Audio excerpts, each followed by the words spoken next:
ಓಂ ಶ್ರೀ ಗುರುಭ್ಯೋ ನಮಃ ಹರಿ ಓಂ ಸದಾತ್ಮಧ್ಯಾನನಿರತಂ ವಿಷಜೇಭ್ಯಃ ಪರಾಂಗುಖಂ ನೌಮಿ ಶಾಸ್ತ್ರೇಷು ನಿಷ್ಣಾತಂ ಚಂದ್ರಶೇಖರಭಾರತೀಂ ಓಂ ನಮಃ ಸೂರ್ಯಃ ಪಿತಾಮಹೋ ವ್ಯಾಸಃ ವಸಿಷ್ಠೋ ತ್ರಿಪರಾಶರಃ ಕಶ್ಯಪೋ ನಾರದೋ ಗಾರ್ಗ್ಯಃ ಮರೀಚಿರ್ಮುನಿರಂಗಿರಾಃ ಲೋಮಶಃ ಪೌಲಶಶ್ಚೈವ ಚವನೋ ಜವನೋ ಭೃಗುಃ ಶೌನಕೋಷ್ಟಾದಶಶ್ಚೇತಿ ಜ್ಯೋತಿಷ್ಶಾಸ್ತ್ರಪ್ರವರ್ತಕಾಃ ನಮೋ ಋಷಿಭ್ಯಃ ನಮೋ ಮಹದ್ಭ್ಯಃ. ಮಕರ ರಾಶಿಯವರ ಎಲ್ಲ ವೀಕ್ಷಕರಿಗೂ ಕೂಡ ನಮಸ್ಕಾರ. ಭಗವಂತ ಶುಭವನ್ನು ಉಂಟು ಮಾಡಲಿ. ಜೂನ್ ತಿಂಗಳಲ್ಲಿ ಹೇಗಿದೆ ಮಾಸ ಭವಿಷ್ಯ ಎಂಬುದನ್ನು ನಾವು ಗಮನಿಸೋಣ. ಯಾಕಂದರೆ ಜೂನ್ ತಿಂಗಳು ನಿಮಗೆ ಪ್ರತಿಯೊಂದು ತಿಂಗಳು ಪ್ರತಿಯೊಂದು ದಿವಸವೂ ಕೂಡ ನಿಮಗೆ ಹೇಗಾಗತ್ತಪ್ಪ ಅಥವಾ ನನಗೆ ಯಾವಾಗ ಒಳ್ಳೆಯದಾಗತ್ತೆ ಅಂಥೇಳಿ ಬಹಳ ಜನ ನೋಡ್ತಾ ಇದ್ದೀರಿ. ಅದೇ ಥರ ಮಕರ ರಾಶಿಯವರಿಗೆ ಅಂತಹ ಜಂಜಾಟ ತೊಂದರೆ ತಾಪತ್ರೆಗಳು ಕೂಡ ಇದ್ದಾವೆ. ಮಕರ ರಾಶಿಯವರಿಗೆ ನಾವು ಹೇಳುವಂಥದ್ದು ಇದು ಗೋಚಾರ ಫಲ, ಹಾಗಾಗಿ ಜಾತಕದ ಮೇಲೆ ದಶಾಭುಕ್ತಿಗಳ ಮೇಲೆ ವ್ಯತ್ಯಾಸವೂ ಕೂಡ ಆಗಬಹುದು. ಯಾಕಂದರೆ ಜೂನ್ ತಿಂಗಳಲ್ಲಿ ಈ ಗ್ರಹಸ್ಥಿತಿಯನ್ನು ನೋಡಿ ಮಾತ್ರ ಹೇಳಲಿಕ್ಕೆ ಸಾಧ್ಯ ಇದೆ. ನೋಡಿ, ನಿಮಗೆ ಗ್ರಹಸ್ಥಿತಿ 2ನೇ ರಾಶಿಯಲ್ಲಿ ಶನಿ, ಹಾಗೆ 3ನೇ ರಾಶಿಯಲ್ಲಿ ರಾಹು, 4ನೇ ರಾಶಿಯಲ್ಲಿ ಕುಜ, 5ನೇ ರಾಶಿಯಲ್ಲಿ ಗುರು, ನೋಡಿ 6ನೇ ರಾಶಿಯಲ್ಲಿ ರವಿ ಬುಧರು ಶುಕ್ರನ ಜೊತೆಗೆ 6ಥ ಸ್ಥಾನದಲ್ಲಿ ರವಿ, ಸಪ್ತಮ ಅಷ್ಟಮದಲ್ಲಿಲ್ಲ, ನಾವು ಮೊದಲು ಕೇತು. ಇನ್ನು ಒಂದೇನಪ್ಪ ಅಂತಂದರೆ ನಿಮಗೆ ಬಹಳ ಮುಖ್ಯವಾಗಿ ಗುರುಬಲ ಮಾತ್ರ ಬಂದಿದೆ ಮಕರ ರಾಶಿಯವರಿಗೆ. ಇದು ಬಹಳ ಒಳ್ಳೆಯದಾದಂಥದ್ದು. ಗುರುಬಲ ಬಂದಿದೆ ಅಂತ ಹೇಳ್ತಾ ಇದ್ದೀರಿ, ಅದು ನಮಗೆ ತೊಂದರೆ ಆಗ್ತಾ ಇದೆ ಅಂಥೇಳಿ ಕೆಲವು ಜನ ಕೇಳಬಹುದು. ಯಾಕಂದರೆ ಗುರುವಿನ ಬಲ ಬಂದರೂ ಕೂಡ ನಿಮ್ಮ ಜಾತಕ ದಶಾಭುಕ್ತಿಗಳೆಲ್ಲ ಬಹಳ ಒಳ್ಳೆಯ ಮತ್ತು ಕೆಟ್ಟ ಫಲಗಳನ್ನೆಲ್ಲ ಕೊಡಲಿಕ್ಕೆ ಸಾಧ್ಯವಾಗುತ್ತೆ.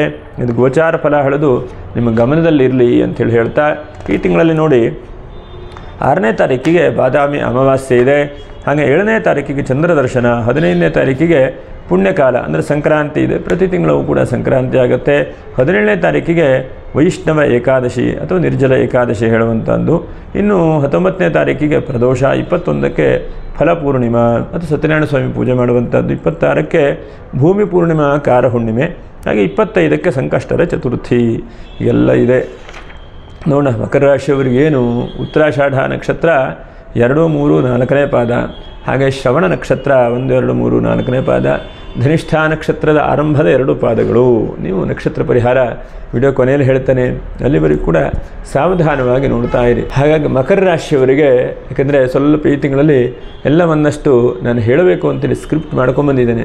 ಯಾಕಂದರೆ ನಿಮ್ಮ ಒದ್ದಾಟಗಳು, ತೊಂದರೆಗಳು, ತಾಪತ್ರೆಗಳು ಬಹಳ ಇರೋದ್ರಿಂದ ಏನಾದರೂ ಸ್ವಲ್ಪ ಅನುಕೂಲ ಆಗಲಿ, ದಾರಿಗಳಾಗಲಿ, ಶುಭವಾಗಲಿ ಹೇಳುವಂಥ ಉದ್ದೇಶದಿಂದ ನೋಡಿ. 1ನೇದಾಗಿ ಪಂಚಮದ ಗುರು ಯಾವ್ಯಾವ ಕೆಲಸ ನಿಂತಿದೆಯೋ ಅಂತಹ ಕೆಲಸಗಳು ಪುನಃ ಆರಂಭ ಆಗುವಾಗತ್ತೆ. ನಿಂತೋದಂತಹ ಕೆಲಸಗಳು ಪುನಃ ವೃದ್ಧಿಯಾಗುವಾಗೆ, ಪುನಃ ಒಳ್ಳೆಯ ರೀತಿಯಾದಂಥ ಫಲ ಸಿಗುವ ಹಾಗೆ ಭಗವಂತನು ಮಾಡ್ತಾನೆ. ಇದು ಭಾಳ ಶುಭವಾದಂಥದ್ದು ಅಂಥೇಳಿ ಹೇಳಬಹುದು. ಹಾಗೆ ಚತುರ್ಥದ ಕುಜ, ಯಾಕಂದರೆ ನಿಮಗೆ ಭೂಮಿ ವ್ಯಾಪಾರ ವ್ಯವಹಾರದಲ್ಲಿ ಅಥವಾ ಕಾನೂನಿನ ಸಂಬಂಧವಾದಂಥ ಒಂದು ರೀತಿಯಲ್ಲಿ ಒಂದಂತಕ್ಕೆ ಸ್ವಲ್ಪ ಪರಿಹಾರಗಳು ಸಿಲುಕಿದೆ. ಏನಾಗ್ತಾ ಇದೆ ಮಕರ ರಾಶಿಯವರಿಗೆ, ಸಂಪೂರ್ಣವಾದಂತಹ 100ಕ್ಕೆ 100 ಬದಲಾವಣೆ ಆಗದೇ ಇದ್ದರೂ, 100ಕ್ಕೆ 100 ನೀವು ಹೊರಗಡೆ ಬರದೇ ಇದ್ದರೂ ಯಾವುದೋ ಒಂದು ಬೆಳಕು ಮಾತ್ರ ಕಾಣ್ತಾ ಇದೆ. ಹೇಗೆ ಅಂತಂದರೆ ನೋಡಿ, ಒಂದು ಕುಡಿಕೆ ಒಳಗಡೆ ನೀವು ಕೂತು ಬಿಟ್ಟಿದ್ದೀರಿ, ಗಾಳಿ ಹೋಗ್ತಾ ಇಲ್ಲ, ಬೆಳಕಿಲ್ಲ ನಿಮಗೆ.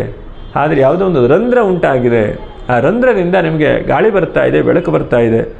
ಆವಾಗೇನು ಅನಿಸುತ್ತೆ ನಿಮಗೆ, ಇಲ್ಲ ನಾನು ದೃಢವಾದದ್ದಾಗತ್ತೆ, ನನಗೆ ಅನುಕೂಲ ಆಗ್ತದೆ ಅಂಥೇಳಿ ಧೈರ್ಯ ಬರುತ್ತೆ. ಆ ಧೈರ್ಯವನ್ನು ಅನ್ಕ ನಿಮಗೆ ಗುರು ಖಂಡಿತವಾಗಿ ನಿಮಗೆ ಗುರು ಕೊಟ್ಟಿದ್ದಾನೆ.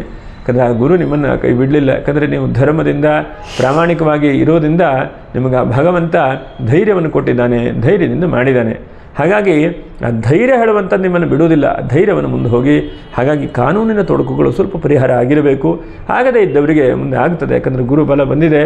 ಹಾಗಾಗಿ ಕಾನೂನಿನ ಸಮಸ್ಯೆಗಳು, ತೊಂದರೆಗಳು ಏನಿದೆಯೋ ಅದರಿಂದ ಹೊರಗಡೆ ಬರುವಂಥ ಅವಕಾಶಗಳನ್ನು ಭಗವಂತ ನೀಡ್ತಾನೆ ನಿಮಗೆ. ಎಷ್ಟೋ ಸಲ ನಾವು ನೋಡ್ತಾ ಇರ್ತೇವೆ, ಏನಾದರೂ ಜಂಜಾಟಗಳು, ಏನಾದರೂ ಸಮಸ್ಯೆಗಳು ಹೊರಗಡೆ ಬರಲಿಕ್ಕೆ ಆಗೋದಿಲ್ಲ, ಅದರ ದೈವಾನುಗ್ರಹದಿಂದ ಭಗವಂತ ನೀಡ್ತಾನೆ. ಅನಂತರದಲ್ಲಿ ನೋಡಿ, 3ಯ ರಾಶಿಯ ರಾಹು ಬಹಳ ಸಿಡುಕು ಬರ್ತಾ ಇತ್ತು ನಿಮಗೆ. ಯಾಕೆ ಕೆಲಸ ಆಗ್ತಾ ಇಲ್ಲ, ಉದ್ಯೋಗದಲ್ಲಿ ಸಮಸ್ಯೆ, ಎಲ್ಲೋ ಹೋದರೂ ಕಿರಿಕಿರಿ, ಯಾಕಪ್ಪ ಪ್ರಾಣನೇ ಕಳ್ಕೊಳ್ಬೇಕಪ್ಪ ಅಂಥೇಳಿ ಅನಿಸ್ತಾ ಇತ್ತು. ಆದರೂ ಕೂಡ ಎಲ್ಲೋ ಒಂದು ಕಡೆಗೆ ಹಣ ಬರುವಂಥದ್ದು. ನಾಳೆಗೆ ನಾನು 10,000 ರೂಪಾಯಿ ಬೇಕು ನನ್ನ ಕೈಯಲ್ಲಿ, ಇವತ್ತು ದುಡ್ಡಿಲ್ಲ, ನಾಳೆ ಬೆಳಗ್ಗೆ ಯಾರೋ ಒಬ್ಬರು ನಿಮ್ಗೆ ಹೆಲ್ಪ್ ಮಾಡುವಂಥದ್ದು, ಅಥವಾ ಯಾರೋ ಒಬ್ಬರು ಅನುಕೂಲತೆಯಿಂದ ನಿಮಗೆ ಹಣಕಾಸನ್ನು ಹೆಲ್ಪ್ ಮಾಡುವಂಥದ್ದು. ಹಾಗಾಗಿ ಧನಸ್ಥಾನದಲ್ಲಿ ರಾಶ್ಯಾಧಿಪತಿ ಶನಿ ಇದ್ದಾನೆ. ಸ್ವಲ್ಪ ವಿಳಂಬವಾಗಿ ಬರಬಹುದು, ಕೊನೆಯವರೆಗೂ ಬರದೇ ಇರಬಹುದು ನಿಮಗೆ. ಆದರೆ ಕೊನೆಗೆ ಏನು ನಾಳೆಗೆ ಮರ್ಯಾದೆ ಹೋಗ್ತದೆ, ದುಡ್ಡು ಕೊಡಲಿಲ್ಲ ಅಂತ ಅದು ಸಮಸ್ಯೆ ಆಗ್ತದೆ. ಆ ಸಮಯಕ್ಕೆ ಆ ಭಗವಂತನು ಎಲ್ಲೋ ಒಂದು ಕಡೆಗೆ ಭಗವಂತ ಬರ್ತಾನೆ. ಇದು ನಿಮ್ಮ ಜೀವನದಲ್ಲಿ ನೀವು ನೋಡ್ತಾ ಇದ್ದೀರಿ, ಬಹಳ ಜನಕ್ಕೆ ಇದು ಉಂಟಾಗ್ತಾ ಇದೆ ಅಲ್ವಾ? ಯಾಕಂದರೆ ಆ ಭಗವಂತನು ಕೊನೆಯ ಸಮಯದಲ್ಲಿ ಕೈ ಹಿಡಿತಾ ಇದ್ದಾನೆ.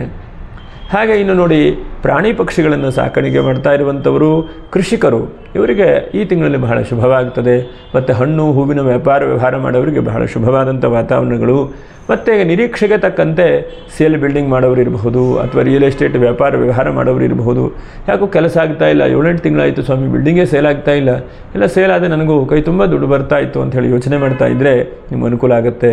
ಯಾವುದೋ ಭಗವಂತನ ಇಚ್ಛೆಯಿಂದ ಯಾರೋ ಒಬ್ಬರಿಗೆ ಹೇಳಿರ್ತೀರಿ, ಆ ವ್ಯಕ್ತಿ ನಿಮ್ಗೆ ಕೆಲಸ ಮಾಡಿಕೊಡ್ತಾರೆ. ಇದು ಬಹಳ ಶುಭವಾದಂಥದ್ದು. ಯಾಕಂದರೆ 5-6 ತಿಂಗಳಿಂದ ಜಾತಕ ಪಕ್ಷಿ ಮಳೆ ಬರುವ ಹಾಗೆ ಕಾಯ್ತಾ ಇದ್ದರೆ ನೀವು ಒಂದೇ ಸಲ ಅನುಕೂಲ ಆಗುತ್ತೆ. ಮತ್ತು ಯಾವುದೊಂದು ಹೊಸದಾದಂಥ ಪ್ರಾಜೆಕ್ಟ್ ಬರುವಂಥದ್ದು, ಬಹಳ ದುಃಖ ಚಿಂತೆ ಇರುತ್ತೆ. ಯಾವುದೊಂದು ಹೊಸದಾದಂಥ ಕೆಲಸ ಬಂತಪ್ಪ, ಇಲ್ಲ ನನಗೆ ಧೈರ್ಯ. ಯಾಕಂದರೆ ಮಕರ ರಾಶಿಯವರು ಹೇಗಿದೆ ಅಂತಂದರೆ, ನಿಮ್ಮ ಕೈಯಲ್ಲಿ ದುಡ್ಡಿದ್ರೆ ಮಾತ್ರ ಧೈರ್ಯ ನಿಮಗೆ ಅಲ್ವಾ? ಆ ದುಡ್ಡು ನೀವಿದ್ದಲ್ಲಿ ಬರ್ತಾ ಇದೆ, ಅನುಕೂಲತೆಗಳನ್ನು ಭಗವಂತ ನೀಡ್ತಾ ಇದ್ದಾನೆ. ಹಾಗೆ ಷಷ್ಠ ಸ್ಥಾನದ ರವಿ ಬುಧರು ಶತ್ರುಗಳೆಲ್ಲ ಸ್ವಲ್ಪ ದೂರಾಗಿ ಸ್ವಲ್ಪ ಕಾನೂನಿನ ಅನುಕೂಲತೆಗಳು ಕೂಡ ಆಗುತ್ತೆ ನಿಮಗೆ. ವಿಶೇಷವಾಗಿ ನೋಡಿ, ಕೋರ್ಟು ಕಚೇರಿಯಲ್ಲಿ ಕೆಲಸ ಮಾಡ್ತಾ ಇದ್ದಂಥವರಿಗೆ ಅಥವಾ ಕಾನೂನು ಸಲಹೆ ಕೊಡ್ತಾ ಇದ್ದಂಥವರಿಗೆ, ಇಂಥವರಿಗೆಲ್ಲ ಹೆಚ್ಚಿನದಾದಂತಹ ಅವಕಾಶಗಳು ಕೂಡ ವೃದ್ಧಿಯಾಗುತ್ತೆ. ಹೋಟೆಲ್ ಉದ್ಯಮದಲ್ಲಿದ್ದವರಿಗೆ ಇದು ಬಹಳ ಮುಖ್ಯವಾಗಿ ಗಮನಿಸಬೇಕು.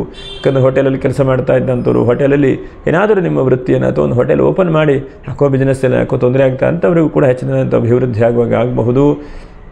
ಇನ್ನು ನೋಡಿ, ಗುರುವಿನ ದೃಷ್ಟಿಯೂ ಕೂಡ 12ನೇ ರಾಶಿಗಿದೆ. ಹಾಗಾಗಿ ನಿಮ್ಮ ಖರ್ಚಿನ ವ್ಯವಸ್ಥೆಗಳು ಒಳ್ಳೆಯದಾಗಿ ಸ್ವಲ್ಪ ಕಡಿಮೆಯೂ ಕೂಡ ಆಗಬಹುದು. ಮತ್ತು ಖರ್ಚು ಎಷ್ಟಾಗ್ತಾ ಇರೋದು ಅಷ್ಟು ಒಳ್ಳೆಯದ ಖರ್ಚಾಗಬಹುದು. ನೋಡಿ, ಎಷ್ಟೋ ಸಲ ನಾವು ಸೈಟನ್ನು ತೆಗೆದುಕೊಳ್ತೇವೆ ಸಾಲ ಮಾಡಿ ಅಂತ ಇಟ್ಕೊಳ್ಳೋಣ. ಸಾಲ ಆಗೋದೇನೋ ನಿಜ, ಆದರೆ ಅದರಿಂದ ಮೂಲವೂ ಕೂಡ ಇರುತ್ತೆ. ಹಾಗಾಗಿ ಆ ಮೂಲವೂ ಕೂಡ ವೃದ್ಧಿಯಾಗುವಾಗ ಒಳ್ಳೆಯದಕ್ಕೆ ಸಾಲಗಳನ್ನು ಸೌಲಭ್ಯಗಳನ್ನು ತೆಗೆದುಕೊಳ್ಳುವ ಮಾತ್ರದಿಂದ ಅದು ಒಳ್ಳೆಯದಾಗತ್ತೆ ಅಂತ ಹೇಳ್ಬೋದು. ಆ ಖರ್ಚೇನೋ ಆಗುತ್ತೆ ನಿಜ, ಅದರ ಖರ್ಚಿಂದ ಒಳ್ಳೆ ರೀತಿಯಾದಂಥ ಅವಕಾಶಗಳನ್ನು ಕೂಡ ಭಗವಂತ ನೀಡ್ತಾನೆ. ಸ್ವಲ್ಪ ಅನಾರೋಗ್ಯ ಆಗ್ತಾ ಇರುವಂಥ ವ್ಯಕ್ತಿಗಳು ಸ್ವಲ್ಪ ಆರೋಗ್ಯದ ಕಡೆಗೆ ಬರುವಂಥದ್ದು, ಸಣ್ಣ ಪುಟ್ಟ ಚಿಕಿತ್ಸೆಯಿಂದಲೇ ನಿಮಗೆ ಫಲಕಾರಿಯಾಗುವಂಥದ್ದು. ಯಾಕಂದರೆ ಸ್ವಲ್ಪ ಮೂಗಿನ ತೊಂದರೆ, ಕಂಠದಲ್ಲಿ ತೊಂದರೆ, ಸ್ವಲ್ಪ ಉಸಿರಾಟಕ್ಕೆ ತೊಂದರೆ, ಇಂಥವರಿಗೆ ಸಣ್ಣ ಪುಟ್ಟ ಚಿಕಿತ್ಸೆಗಳಿಂದ ವೃದ್ಧಿಯಾಗುವಂಥದ್ದು ಕೂಡ ಇದ್ದಾವೆ. ಹಾಗೆ ತಾಯಿಯ ವಿಷಯದಲ್ಲಿ ಸ್ವಲ್ಪ ಜಾಗ್ರತೆ ವಹಿಸ್ಕೊಳ್ಬೇಕು. ಯಾಕಂದರೆ ನೋಡಿ, ನಾವು ಯಾವತ್ತೂ ಕೂಡ ಚತುರ್ಥ ಸ್ಥಾನದ ಕುಜ ಬಂದರೆ ಸುಕ್ಷೇತ್ರ. ಹಾಗಾಗಿ ಸ್ವಲ್ಪ ತಾಯಿಯ ವಿಷಯದಲ್ಲಿ ಅಥವಾ ಅಣ್ಣ ತಮ್ಮಂದರ ವಿಷಯದಲ್ಲಿ ಸ್ವಲ್ಪ ಜಾಗ್ರತೆ. ದಿಢೀರನೆ ಏನಾದರೂ ಸಮಸ್ಯೆ ಆಗಬಹುದು. ಮತ್ತು ಸ್ವಲ್ಪ ಹಣಕಾಸು ಬರ್ತದೆ ಅಂದರೆ ಸ್ವಲ್ಪ ಮೊತ್ತವನ್ನು ಕೂಡ ಇಟ್ಕೊಳ್ಳಿ. ಯಾಕಂದರೆ ಎಮರ್ಜೆನ್ಸಿಯಾಗಿ ದುಡ್ಡು ಬೇಕಾದರೆ ಯಾರೋ ನಮಗೆ ಕೊಡೋದಿಲ್ಲ. ಹಾಗಾಗಿ ಲಿಕ್ವಿಡ್ ಕ್ಯಾಶ್ ಇದ್ದಾಗ ಮಾತ್ರ ಅನುಕೂಲ ಆಗುತ್ತೆ. ಈ ವಿಷಯದಲ್ಲೂ ಸ್ವಲ್ಪ ಜಾಗ್ರತೆ. ಅನಂತರದಲ್ಲಿ ನಿಮ್ಮ ಹೋರಾಟದ ಜೀವನ ಏನಿದೆ, ಈ ತಿಂಗಳಲ್ಲಿ ಹೋರಾಟ ಮುಂದೆ ಬರಬಹುದು. ಹೋರಾಟದಲ್ಲೂ ಅಭಿವೃದ್ಧಿ ಆಗುವಾಗ ಆಗ್ಬೋದು. ಎಷ್ಟೋ ಸಲ ನಾವು ಹೋರಾಟ ಮಾಡ್ತಾ ಇರ್ತೇವೆ, ಕೆಲಸ ಮಾಡ್ತಾ ಇರ್ತೇವೆ, ಆದರೆ ಸಕ್ಸಸ್ಫುಲ್ ಆಗೋದಿಲ್ಲ. ಆದರೆ ಈ ತಿಂಗಳಲ್ಲಿ ಸ್ವಲ್ಪ ಸಕ್ಸಸ್ಫುಲ್ ಹಾಗೂ ಕೂಡ ಆಗುತ್ತೆ. ಗೃಹಿಣಿಯರಿಗೆ ಬಹಳ ಶುಭ ಅಂತ ಹೇಳ್ಬೋದು. ಮನೆಯಲ್ಲಿ ಕೆಲಸ ಮಾಡ್ತಾ ಇದ್ದಂಥವರು ಅಥವಾ ಸಣ್ಣ ಪುಟ್ಟ ಉದ್ಯಮಗಳನ್ನು ಶುರು ಮಾಡಬೇಕು ಅಂದರೆ ಮಾಡಿ ನೀವು. ಯಾಕಂದರೆ ಮಕರ ರಾಶಿಯವರಿಗೆ ಏನಾಗಿದೆ ಅಂತಂದರೆ ತಳಮಳ, ಯಾವುದೂ ಆಗ್ತಾ ಇಲ್ಲ ಅಂತ ತಳಮಳ. ಹಾಗಾಗಿ ಏನಾದರೂ ಬಿಸ್ನೆಸ್ ಶುರು ಮಾಡಿ, ಕೆಲಸಗಳನ್ನು ಶುರು ಮಾಡಿ, ಆ ಬಿಸ್ನೆಸ್ ನಿಮಗೆ ವೃದ್ಧಿಯನ್ನು ಕೊಡ್ತದೆ, ಅಭಿವೃದ್ಧಿ ಕಡೆಗೆ ಹೋಗುವಾಗ ಮಾಡುತ್ತೆ. ಇದಿಷ್ಟು ನಿಮಗೆ ಮಕರ ರಾಶಿಯವರಿಗೆ ಬಹಳ ಶುಭವಾದಂಥ ದಾರಿಗಳನ್ನು ಭಗವಂತ ಅನುಗ್ರಹ ಮಾಡ್ತಾನೆ. ನಾನು ಸ್ವಲ್ಪ ಒಂದು 5-6 ಜಾಗ್ರತೆ. ಒಂದನೇದಾದಂಥ ಜಾಗ್ರತೆ ನೋಡಿ, ನಿಮ್ಮ ಮಂಡಿ ಮತ್ತು ಕಾಲು, ಮೊಣಕಾಲು ಇಂತಹ ವಿಷಯದಲ್ಲಿ ಸ್ವಲ್ಪ ಜಾಗ್ರತೆ. ನಾನು ಸ್ವಲ್ಪ ನೋವು ಬರಬಹುದು, ಗಾಬರಿಯಲ್ಲಿ ಓಡ್ತಾ ಇರ್ತೇವೆ, ಕಾಲೆಲ್ಲ ಒಂದೇ ಉಳುಕು ಹೋಗುವಂಥದ್ದು, ಏನೋ ತೊಂದರೆ ಆಗುವಂಥದ್ದು ಆಗಬಹುದು. ಹಾಗೆ ಅನಂತರದಲ್ಲಿ ಸ್ವಲ್ಪ ಮಾತಿನ ವಿಷಯದಲ್ಲಿ ಜಾಗ್ರತೆ.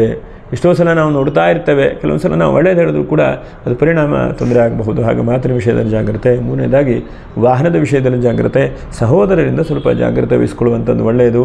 ಮತ್ತು ಸಣ್ಣ ಪುಟ್ಟದಕ್ಕೂ ಕೂಡ ನಾನು ಪೊಲೀಸ್ ಸ್ಟೇಷನಿಗೆ ಹೋಗ್ತೇನೆ, ಕೋರ್ಟಿಗೆ ಹೋಗ್ತೇನೆ, ಕಚೇರಿಗೆ ಹೋಗ್ತೇನೆ ಹೇಳುವಂಥದ್ದು ಮಾಡಲಿಕ್ಕೆ ಹೋಗಬೇಡಿ. ಯಾಕಂದರೆ ಮತ್ತೆ ಕಷ್ಟ, ಚಿಂತೆ, ತೊಂದರೆಗಳನ್ನು ಅನುಭವಿಸಬೇಕಾಗುತ್ತೆ. ಹಾಗಾಗಿ ಬಹಳ ಜಾಗ್ರತೆ ವಹಿಸ್ಕೊಳ್ಳುವಂಥದ್ದು ಒಳ್ಳೆಯದು. ಈ ತಿಂಗಳಲ್ಲಿ ನೋಡಿ, ಶುಭವಾದಂಥ ದಿನಾಂಕಗಳು ಯಾವುದಪ್ಪ ಅಂತಂದರೆ, 1ನೇದಾಗಿ 16ನೇ ತಾರೀಕು ಚೆನ್ನಾಗಿದೆ, 21ಕ್ಕೆ ಚೆನ್ನಾಗಿದೆ. ಏನಾದರೂ ಪೂಜೆ ಪುನಸ್ಕಾರಗಳನ್ನು ಮಾಡ್ತಾ ಬನ್ನಿ, ನಿಮಗೆ ನೆಚ್ಚಿನದಾದಂಥ ಅನುಕೂಲತೆಗಳಾಗುತ್ತೆ. ನೋಡಿ, ಇನ್ನು ಉತ್ತರಾಷಾಢ ನಕ್ಷತ್ರ 2, 3, 4ನೇ ಪಾದದವರು ನೀವು ಎಷ್ಟು ಸಾಧ್ಯ ಆಗುತ್ತೋ ಅಷ್ಟು ಶಂ ಶನೇಶ್ಚರಾಯ ನಮಃ, ಶಂ ಶನೇಶ್ಚರಾಯ ನಮಃ ಅಂತ ಹೇಳ್ತಾಯಿರಿ. ಆ ಶನೇಶ್ವರ ಸ್ವಾಮಿನ ಧ್ಯಾನ ಮಾಡ್ತಾಯಿರಿ, ಆ ಭಗವಂತನು ಒಳ್ಳೇದು ಮಾಡ್ತಾನೆ. ಇನ್ನು ಶ್ರವಣ ನಕ್ಷತ್ರ, ನೀವು ಎಷ್ಟು ಸಾಧ್ಯ ಆಗುತ್ತೋ ಅಷ್ಟು ರಾಮಾಯ ನಮಃ ಅಂಥೇಳಿ ಅಥವಾ ರಾಮಾಯಣದ ಯಾವುದಾದ್ರೂ ಒಂದು ಸರ್ಗವನ್ನು ಭಾಗವನ್ನು ಓದಿ ಆ ರಾಮನ ನಿಮಗೆ ಬಹಳ ಶುಭವನ್ನು ಉಂಟು ಮಾಡ್ತಾನೆ. ನೀವು ರಾಮನಾಮ ಸ್ಮರಣೆ ಮರೆಯದೇ ಮಾಡಿ, ಬೆಳಗ್ಗೆ ಸಂಜೆ ಮಾಡ್ತಾ ಬನ್ನಿ. ಧನಿಷ್ಠಾ ನಕ್ಷತ್ರ 1-2ನೇ ಪಾದ, ನೀವು ಎಷ್ಟು ಸಾಧ್ಯ ಆಗುತ್ತೋ ಅಷ್ಟು ಈಶ್ವರನಿಗೆ ತಿಲಾರ್ಚನೆ ಅಂತೇಳಿ ಮಾಡ್ತಾರೆ. ತಿಲಾರ್ಚನೆ ಎಳ್ಳನ್ನು ಈಶ್ವರನ ಮೇಲೆ ಅರ್ಚನೆ ಮಾಡುವಂಥದ್ದು, ತಿಲಾರ್ಚನೆ ಮಾಡಿ ಅಥವಾ ತೈಲಾಭಿಷೇಕವನ್ನು ಶಿವನಿಗೆ ಮಾಡುವಂತಹ ಪ್ರಯತ್ನವನ್ನು ಮಾಡಿ. ಧನಿಷ್ಠಾ ನಕ್ಷತ್ರದವರು ಏನಾಗಿದೆ ಅಂತಂದರೆ ಒದ್ದಾಟ ಆಗ್ತಾಯಿದೆ ಧನಿಷ್ಠಾ ನಕ್ಷತ್ರದವರಿಗೆ. ಆ ಒದ್ದಾಟ ಪರಿಹಾರ ಮಾಡಬೇಕು ಅಂದರೆ ಒಂದೇ, ಸರ್ವೇಶ್ವರ ಶಿವನ ಒಳ್ಳೆಯದು ಮಾಡಬೇಕು. ಆ ಶಿವನ ಅನುಗ್ರಹದಿಂದ ನಿಮಗೆಲ್ಲ ಒಂದು ಉತ್ತಮವಾದಂತಹ ಫಲ ಸಿಗುವಂಥ ಚಾನ್ಸಸ್ ಇದೆ. ಗುರುಬಲ ಬಂದಿದೆ, ನಿಮಗೆ ದಾರಿಗಳು ಕಾಣ್ತಾ ಇದೆ, ಮುನ್ನುಗ್ಗಿ ಶುಭ ಮಾಡಲಿ. ಹಾಗೆ ಯಾರು ಕಾಮೆಂಟ್ ಮಾಡಿರೋ ಅಂತಹ ಎಲ್ಲರಿಗೂ ಕೂಡ ಧನ್ಯವಾದಗಳು ಇನ್ನೊಮ್ಮೆ ಹೇಳ್ತಾ, ಎಲ್ಲರೂ ಕೂಡ ಲೈಕ್ ಮಾಡಿ, ಸಬ್ಸ್ಕ್ರೈಬ್ ಮಾಡಿ. ಮುಂದಿನ ವಿಡಿಯೋದಲ್ಲಿ ಭೇಟಿ ಮಾಡೋಣ. ನಮಸ್ಕಾರ. ಲೋಕ ಸಮಸ್ತ ಸುಖಿನೋ ಭವಂತು. ನಮಸ್ಕಾರ.